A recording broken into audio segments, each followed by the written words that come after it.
dating Pangulong Rodrigo Duterte. Pagkulit ang ibinunyag ni Ombudsman Justicia na naglabas ng ang ICC ng arrest warrant laban kay De La Rosa sa Department of Foreign Affairs at DFA at sa Dahig ay sinabing wala pa silang matatanggap na arrest warrant laban sa senador. Nakaharap si De La Rosa sa Pasig Crime na may kinalaman sa laban ng dating na Pangulong Duterte sa illegal na droga saan parang ngayon at ay siya ang member ng Philippine National para sa Balita Express ito si Joey Boy 99.9. Maraming salamat DJ Joey Boy. At para naman sa iba pang balita, Batangas Province tutok na sa pagtulong sa mga LGU at evacuees matapos ang bagyo. Para sa detalye ng balita, DJ Noel, pasok.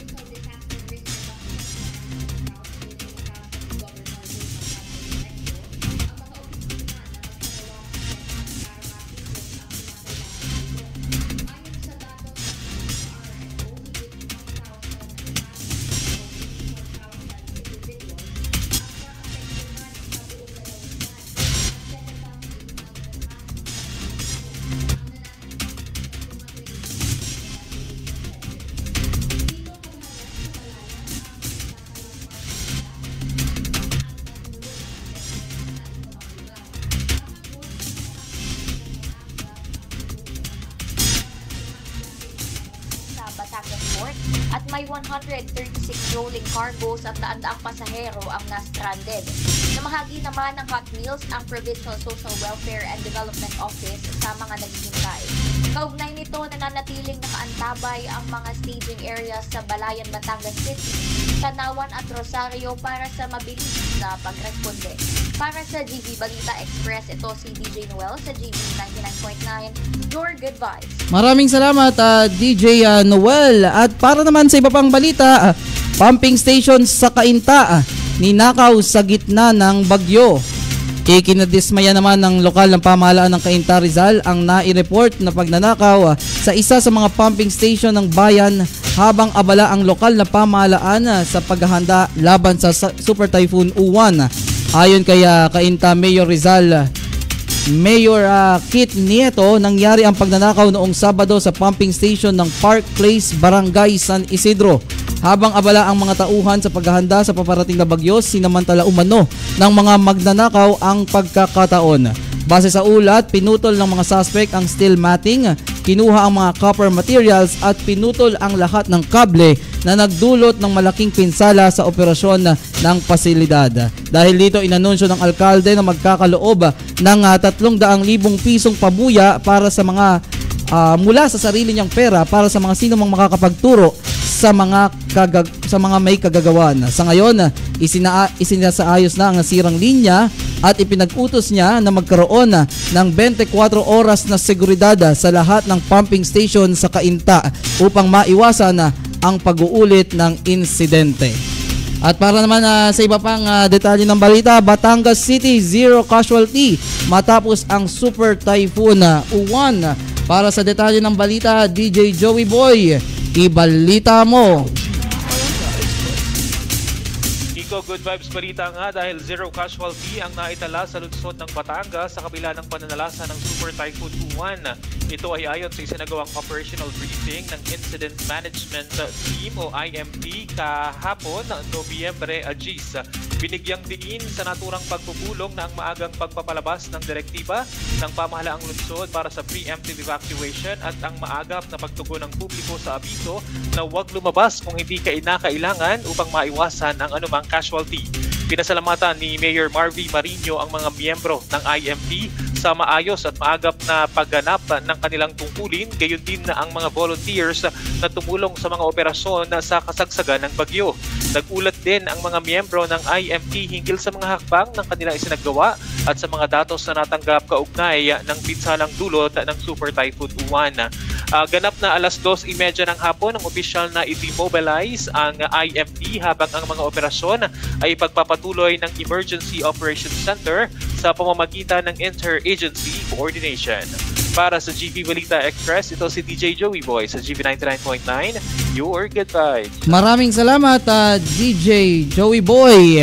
At ito naman, iba pang balita, Bagyong Uwan, hindi nagbago ang lakas habang patungo sa West Philippine Sea. Para naman sa detalye ng ating balita, ibalita mo DJ Noel. Mga ka-vibes, na panatili ng Bagyong Uwan ang kanyang lakas habang patungo na sa West Philippine Sea. Base sa Pag-asa, nakita ang sentro ng bagyo na may 245 kilometers ng hilagang-kanlurang bahagi ng Lawag City, Ilocos Norte. May taglay pa rin ito na lakas ng hangin na aabot sa 120 kilometers per hour at pagbugso ng 150 kilometers per hour. Sa ngayon, nakataas pa rin ang signal number 2 sa mga lugar ng Batanes, Cagayan, kasama na ang Babuyan Island.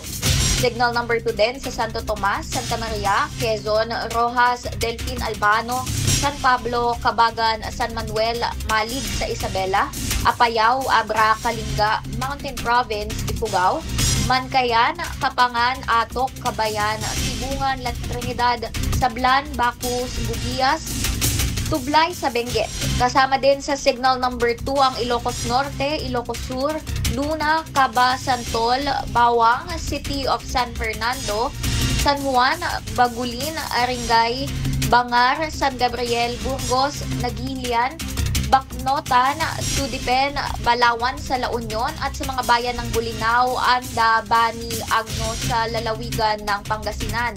Habang nakataas naman ang signal number 1 sa mga lugar ng natitirang bahagi ng Isabela, Quirino, Nueva Vizcaya at natitirang bahagi ng Benguet, natitirang bahagi ng La Union, Pangasinan, Aurora, Nueva Ecija, Zambales, Bataan, Tarlac, Pampanga, Bulacan, Metro Manila at maging dito sa Cavite, Laguna, Batangas, Rizal at Quezon kasama na ang Culillo Islands. Signal number 1 din mga ka-vibes ang nakataas. Bukod pa dyan, signal number 1 din sa Abra de Ilog, Sablayan, Mamburao, Santa Cruz, Palawan, sa Occidental Mindoro kasama na ang Lubang Islands, Socorro, Gloria, Nauhan, Bansud, Puerto Galera, Victoria, San Teodoro, Baco, Pinamalayan, City of Calapan at Pola sa Oriental Mindoro. Gayon din, signal number 1 ang nakataas sa Marinduque, Camarines Norte, Sipocot, Libmanan, Lupi, Del Gallego, Ragay, Kabusaw sa Camarines Sur. Inaasahan na tuluyang hihina ang Bagyong Uwan pagdating nito sa karagatang sakop ng Taiwan sa araw ng Miyerkules, ika-12 ng Nobyembre. Pagkalabas nito sa Philippine Area of Responsibility ng umaga ng Martes, noong November 11 ay muli itong papasok sa Philippine Area of Responsibility Miyerkules ng gabi, November 12, habang ito ay maglalandfall sa southwestern Taiwan. Binabala ng Pag-asa na makakaranas pa rin ng pag-ulan sa mga lugar kung saan nakataas pa rin ang typhoon signals. Para sa GV Balita Express, ito si DJ Noel sa GV 99.9, your good vibes. Mga may init na bagong balita, mga balitang dapat mong malaman ngayong umaga. GV Balita Express. GV Balita. At para naman sa iba pang balita, presyo ng ilang mga grocery sa Pasko, inaasahang bababa. Balita Express. Mga balita sa loob at labas ng Timog Katagalugan. Posibleng bumaba ang presyo ng hamon at queso de bola ngayong taon. Batay ito sa price guide ng Department of Trade and Industry sa harap ng nalalapit na holiday season. Mula sa 256 item na listahan, 129 dito ang nananatili sa parehong presyo gaya noong nakaraang taon, habang 95 naman ang nagtaas ng kaunti sa kanilang mga presyo. Sa queso de bola, naglalaro ang presyo mula 210 pesos hanggang 215 sa kada 350 grams, 170 pesos hanggang 224 pesos naman sa kada 500 grams ng ham, 61 pesos and 76 centavos naman hanggang 69 pesos sa kada 432 grams ng fruit cocktail at 102 and 50 centavos naman para sa kada 900 grams ng spaghetti sauce. Paalala ng DTI, sinusuring mabuti o suriing mabuti ang mga bibilhing mga produkto sa mga pamilihan. Dapat umanong kilatisin ang mga label na ito, gayon din ang kalidad ng mga produkto. At yan ang mga pinakabagong balita hatid sa inyo ng Lipa Medics Medical Center. Para sa mga karagdagang detalye, pwede nyo silang bisitahin sa kanilang Facebook page, Lipa Medics Medical Center, at pwede nyo ring bisitahin ang kanilang website, lipamedics.com. At sa mga kabawis natin, tuloy-tuloy lang ang inyong pakikinig dito sa GV 99.9 para kayo ay GB informed, GB aware, and GB updated. Kasama niyo pa rin ang Barakong Matapang na kaya kang ipaglaban na Kiko Barako kasama si DJ Noel at DJ Joey Boy sa kabilang linya. Maraming salamat kabawis at magkita-kita tayo. Basta magsamahan tayo ako hanggang alas 10 ng umaga.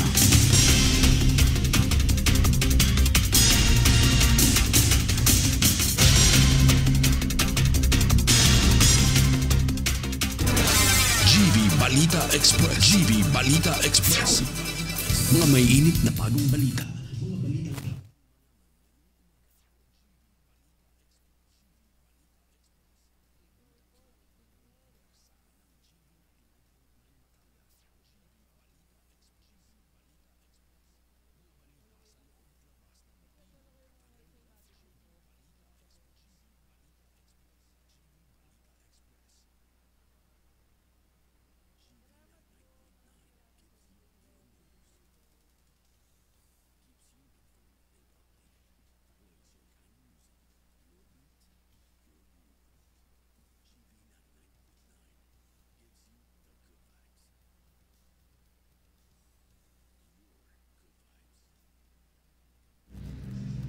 So sa mga ka-vibes natin, maraming salamat po sa pagtutok sa GV Balita Express sa programang Good Vibes Morning.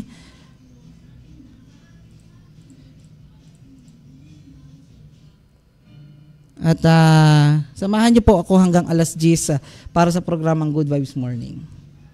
Okay po. Maraming salamat sa pagsama.